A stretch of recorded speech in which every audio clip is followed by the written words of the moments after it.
Hey guys, I thought I'd just show you real quick how I do stencils. There's really nothing to it. If you can doodle on a bar napkin, you know. This is vellum. You can use mylar or any kind of plastic film or paper if you want. This doesn't get soggy and fall apart quite as fast as like typing paper or something. And you could just freehand it with a knife if you wanted to, but what I'm doing here is I'm just looking at what A-Tax FG looks like and the kind of shapes that these patterns have and the kind of scale. It's a micro scale. It goes from miniature on up to larger blotches, and you kind of build it by the colors that you insert in these little blotches. So for instance, the scale of this is about like this. So it has a droplet kind of cauliflower water stain look to it, where everything is kind of ripply and has a lot of edges and a puzzle shape kind of in and out deal. Now I don't have to make it look identical. You know, it's going to be hard enough to cut that as it is. And then an X-Acto knife, sharp blade, helps to have a plastic cutting board so that your blade moves nice on it. But, you know, whatever. And you don't have to follow your line exactly, but if you follow your line, that way later, if you didn't make the cut all the way through for whatever reason, at least you know where to go back and do it. It's almost invisible otherwise. But you don't make straight lines, don't make sharp corners, make everything rounded, wiggle, flow in and out. You know, like I said, you don't have to. I find it's easier to work the whole little thing around than to move my hand. So as I'm coming to turns and whatnot, if I need to turn in and out, or I want to come around or something, sometimes it's just easier to rotate the whole board or the piece. You don't want to dig your knife in too deep into your cutting surface. Depends, you might have one of those self-healing cutting mats. Those are super cool. You definitely don't want to tear your steel. Different materials cut differently. You might have better luck just cutting thick mylar. Might be ideal, like people use for transparencies and overlays. Back in the day when people used overhead projectors when I was a little kid. Yes, wood school desks. No, I'm just kidding. I don't think we ever had wood school desks. Gosh. Alright, so I'm coming around the mountain here, and I'm getting close. Now, I probably didn't do as good a job as I could because I'm trying not to take forever to do this. And one thing you don't want to do is you don't want to be tearing your pattern.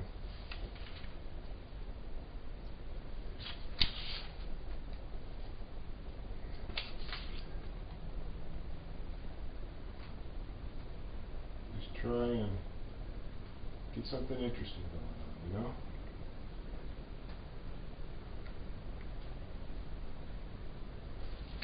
And see how it looks to you, you know? What I like to do is if I have an inconspicuous area, and I think I went all the way through there, I don't know. Yeah, pretty much. Yeah.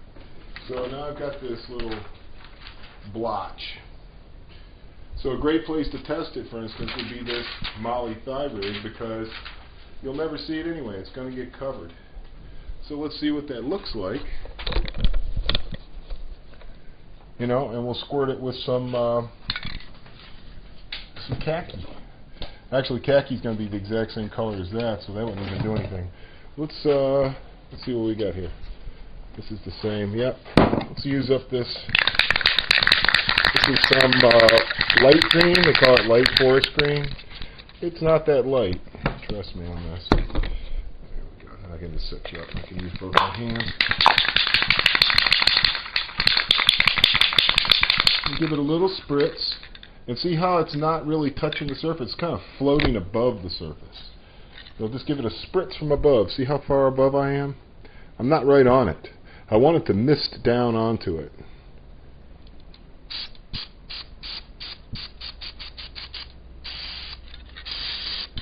There we go. There some came out. Now it may look like I may have done nothing there, but there's your little See what I'm saying? That little fractally pattern. Now what you got to do is, this is the artist part, is you need to build up layers of different kinds of green, different kinds of sand, maybe some black in there for shadows. You'll see there's not really any black at all in the Apex. The darkest they get is this dried blood color. So just build up zones so that you get larger fractal zones. So if I wanted to make this corner of the pouch dark, you know, then I would start building in here with more green and then maybe put some olive. And then if I wanted this to be lighter up here, I'd go with green and then maybe khaki. So it has this flowing kind of sunlight falling halfway across. So of course I'm not going to waste all my time in painting something that's going to be hidden by a pouch. But it's a great test thing to see how your stuff works. See if it does what you think it's going to do. And how far away you hold your stencil from the surface is going to determine how sharp the image is. So you can also go from sharp to blur if you want to feed into something. So that's kind of the fun of it. If you really wanted to get into it, I'm sure you could use airbrushes and all kinds of stuff. This is so basic it doesn't even qualify. But let's put it on something that we'll actually see now that we know it looks pretty cool. Okay? Now you can see how it's starting to curl in there. That's going to make sharp edges everywhere those are, which is okay. And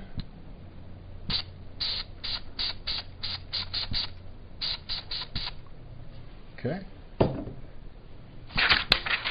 And you get a little thing in there. Now see how dark that makes the whole pouch look all of a sudden? The pouch is looking very light. This all looks very light and sandy.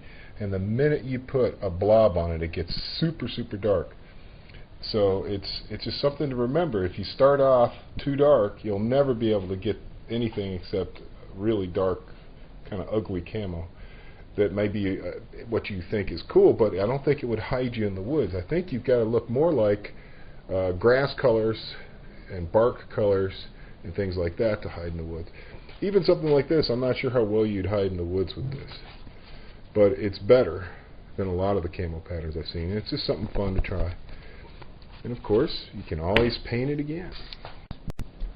So as you can see, even the lightest camo green is pretty dark. And khaki, which is what I got right here, is actually kind of a greenish color. So let's give this a blast. And see if it does anything. See if we see anything under that. Yeah, very subtle. Very subtle kind of thing. So if we were to do that up here, for instance. Yeah. Just a very subtle over thing. And what you could do, see, is you could further break up your green patterns by laying something like this over it and spraying a mist like this. Okay, so now we've toned down that dark green a little bit, and you'll see that a lot in the Apex where there's overlaying, everything overlays itself. It would be nice to have these actual colors in spray paint and flat, but I don't know about that.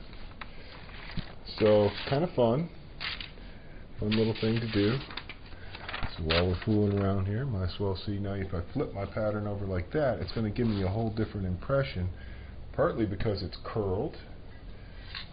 Okay. We'll hit this with the woodland light green from about this far away. See how far I am? I just wanted to mist down on it. Okay, now let's pull it up. See, now I got a much. See how dark that is and how light that is? So by controlling how much you put down, for instance, right now, like if I go just at the same thing, nice distance, about 18 inches, and just let it drift down on it, you're wasting a lot of paint, as you can imagine. But what you can get is you can get a more subtle effect. And then you just let it dry. So you have a whole mess of templates. And you just let them dry. See how they curl up? So what you do is you flip them around, you let them curl back down somewhere where you don't mind a little paint, right? You don't want paint on your deal here. And you just keep making little templates, and pretty soon you'll have a whole box of positives. And the positives can come in handy because when you're spraying your next color, let's say you like how this part here looks. So when you put a positive over it, then whatever stencils you're laying down that are negatives, like if I were to do this one, you know, so let's say I wanted to do something like that, a little bit of this would go into it. So for instance, let me just hit that up with the woodland green just to demonstrate what I'm talking about. It'll also help make the paper curl back down. See, the paper's already starting to curl back down. Okay, now, that was enough of that, right? You'll see how it made a whole different kind of pattern? And then if you don't like how that looks, you can take something to spice that up by putting a little khaki down. Okay. And once you get rolling on it, see how that changed it a whole lot? And let's say you just don't like the way that little fingery part looks right there. You know? You can make that a little bigger and more detailed by putting some more woodland green on it, just mist it, so that it has a two-tone type of effect. See, now you get that Apex blended two-tone thing by having double saturation in one place, light misting in another place. And if you didn't like that little nose and you wanted to get that to disappear, again, just you got to kind of target your paint, but you want to just get a little mist on there. It looks like you didn't do anything until you pull it away. So you got to kind of just work it, just give it a little shot. Because once you put too much, then it just gets really dark, and then that's it. So see how many layers of different color there is? And then if you wanted to touch that up again with khaki, you know, you can put some khaki right over that. This is all conglomerated now, and it's all just a new stencil from them being stuck together, which is cool. Free stencil, didn't even have to make it. So I can get right up here and hit those two areas back and forth, so I get a nice layer of khaki in there. See, now I'm getting different things. Now what I haven't used is the olive, and the olive is real dark, so I just use that sparingly, or else it'll make the whole thing too dark. So basically I'll be working back and forth with the khaki and the woodland throughout, because I don't have a whole range of colors like you see in this hat. I have to try and fake the eye out and make them look like different colors by overlaying them, misting them, and stuff like that. Alright guys, well I hope that was interesting to you, and it's really nothing to making these templates, and if they stick together it's no big deal, you know, but you can pull them off, save them, save all your little positives, have all these different little shapes you can put on there. Now the thing about a positive is that you got to realize you're going to have an overlaying mist. So if I wanted to leave what was there, I don't think I'd want to choose woodland green because it's so dark, but I may want to put some khaki down. It wiggled around a little bit when I did it. But you can see that little mark it left. And you could do the same over here. You don't want the patterns right next to each other, but you can definitely. And an interesting thing you can do is once you get enough paint loaded up on one of these, you could press it down on something and deposit the paint on whatever. Yeah, it doesn't stick to Velcro very well, which is fine.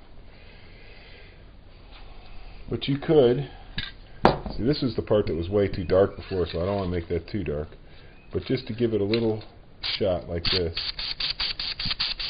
now see how it made a little shape.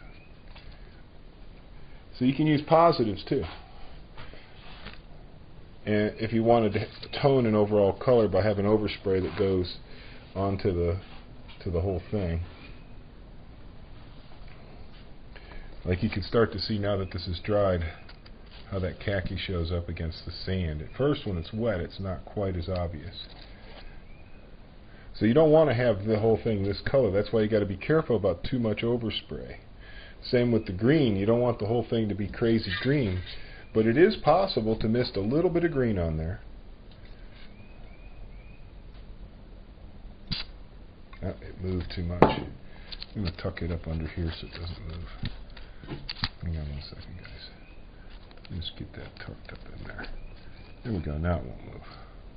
So if I wanted to add a little mist of green down here in the bottom corner where it's dark anyway. Okay. Now most of that got on my part, right, which is what I wanted. But see how I left that light part, and then this has that two-tone green, shadowy type part. And like I was saying, you can use this paint, deposit it onto your surface. You don't have to waste it. You can get rid of that paint. There's plenty of things to wipe it on around here, like the rest of this project. So that's all. You just be inventive, have fun, play. You know, I've got also index card patterns that I've made out of index cards. Lots of smaller patterns and stuff for putting down little blotches. So that would be like,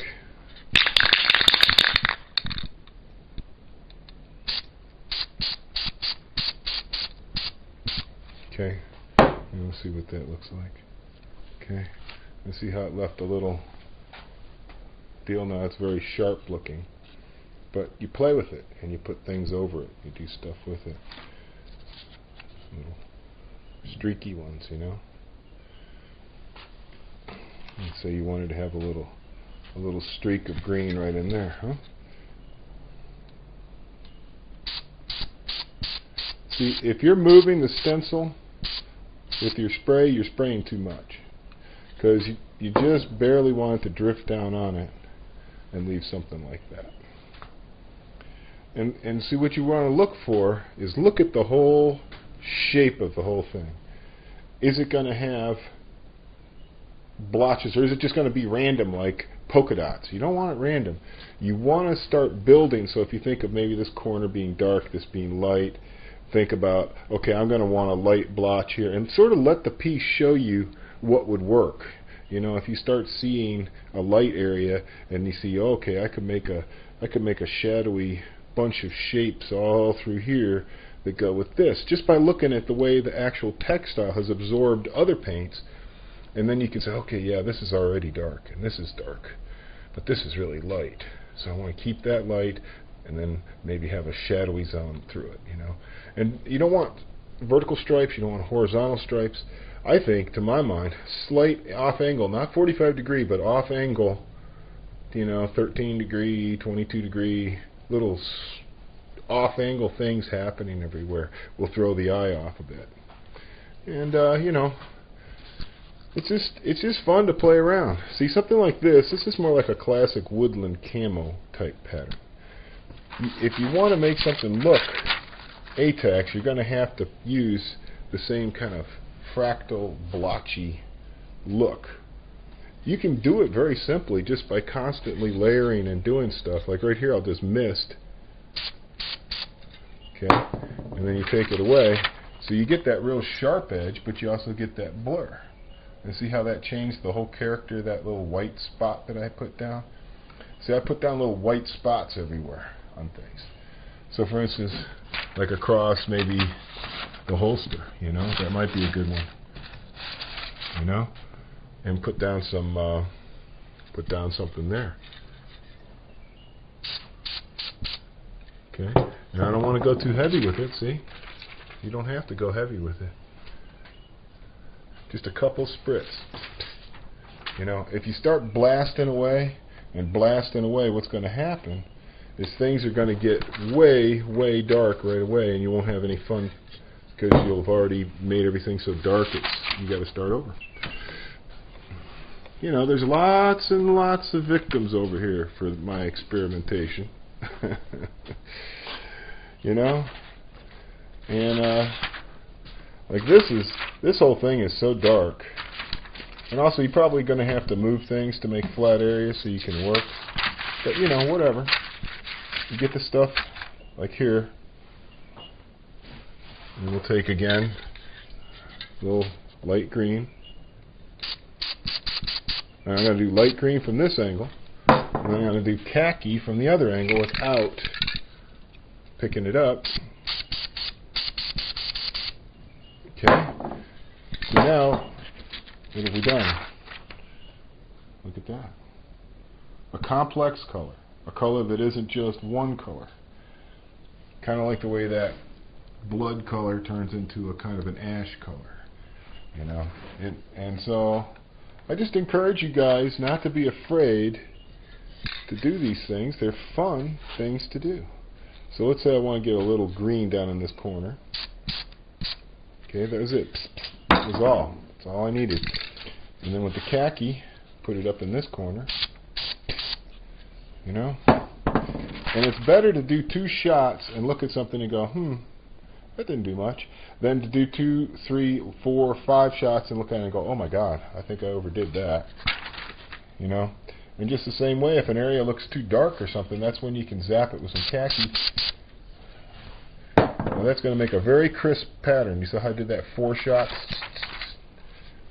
Which is okay, because I wanted a kind of a crisper pattern right up in there. But if I wanted to have a more subtle pattern, this one's getting too wet now. I wanted to, like, let's say a more subtle pattern, okay? Something like that with the khaki. Okay, this is when I would just give it 2 shots. That, and I was about 18 inches away, and now you can see how that blends right into that green blotch. Okay. And you just play around, have some fun, go over your little belt buckle things, give them a little love, you know. And see, you can see where the stencil is far away and the spray goes over it. It makes a nice splattering. But where it gets pushed down, it's going to make a really sharp edge. See, so that's part of what makes things look like they're blending into the environment, is the fact that parts of them have sharp edges and parts of them don't. And another thing that makes things blend into the environment more is when you overlap shapes that are obviously 2 different things and try and give them some kind of continuity, visual continuity. I think that throws your eye off too. Now, I'm not really sure if khaki was the right thing to do there, but lay down a little khaki and then give it a mist of green. And maybe another little mist of green right there. Okay. So now we've got not quite as defined as I wanted. So you could just start over and do it again. Okay. You get a little green on each part, and now it's made start blending a little more. And you can move that on up into here. You get your eye to move over with it, but not vertically, diagonally, sort of, to speak. Not 45 degree though. Just come up on it. See, this part was already coyote, so it's standing a lot more green than the parts that were not coyote.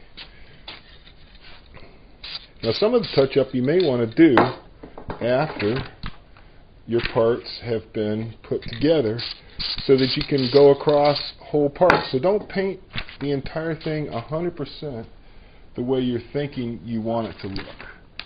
Because what's going to happen is that when you put the whole thing together, you're going to say, gee, I wish I could have some light zone right in there. It's all too dark. Or I wish that could be a little brighter or something. So you know what I'm saying? It's going to get darker, not lighter in general. And that's why it's good to save a little bit of light colored paint for the end. Okay? Now, I don't want to get too much of that woodland camo thing going on, but these things are going to be wrapped around my legs. So they're not going to show up quite the same as something that's flat. Let's see, it's like 4 splits real quick, but from a distance, and it gives it that nice blur. I really like the blur better than a lot of the other stuff. The blur is working for me. Now you're never going to get Velcro to take paint, so don't even worry about it. Now, we'll just wait on that before I doodle that some more, and wait and see if I overdid it or if I didn't do it enough.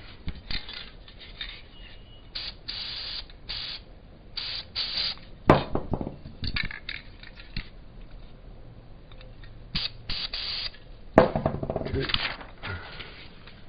Alright. This pattern is getting so saturated now, it just needs to dry, this template. It's overdone. And as they curl, all you do is just reverse it around.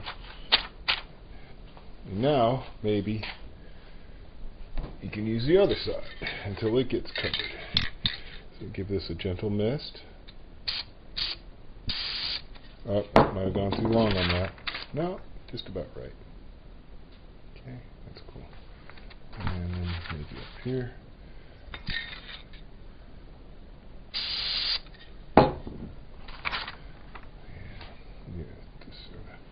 I want to break up that strap profile a little bit, except this stuff is elastic, it'll never take paint.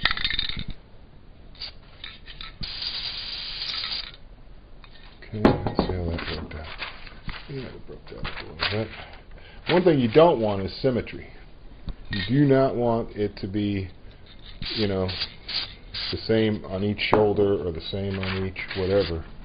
You want everything to get its own treatment. And you don't want to use the same pattern over and over and over in the same places. You want to find different patterns and different techniques. And if you're doing too much of just squirting a color, then maybe it's time to break out two colors and squirt them both on the same part at the same time, with one to one side and one to the other. Or, okay? And you see how that works for you. Start adding little edges, little things. So you see I have a general motion like this right now, but it's not really going to show up because there's going to be pouches all over it. But I'm just giving you guys ideas I'm mainly working areas that aren't going to be terribly well seen because I got to spend more time than what I've got. Speaking of which, I got to run. Well guys, how did I do? I don't have any brown, so I couldn't add any of these nice blood colored type stains. I guess I could later. Just daub them on there. And I don't have any sand left, so I can't add any nice highlights like that. Ran out of sand. Should have got 2 cans of sand. So that's really the only thing I see lacking in this pattern is some highlights of sand and some rusty colors in there. But there's the hat. There's the stuff. So let's just kind of hold the hat up and see what I've done here.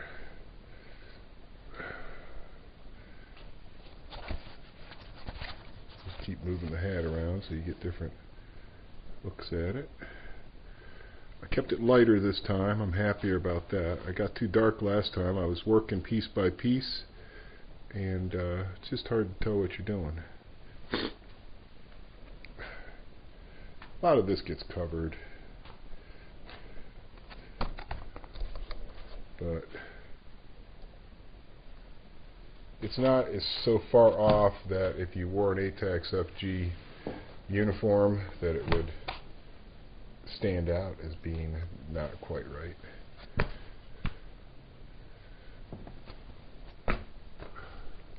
Nothing stands out as being particularly coyote or particularly black or particularly olive.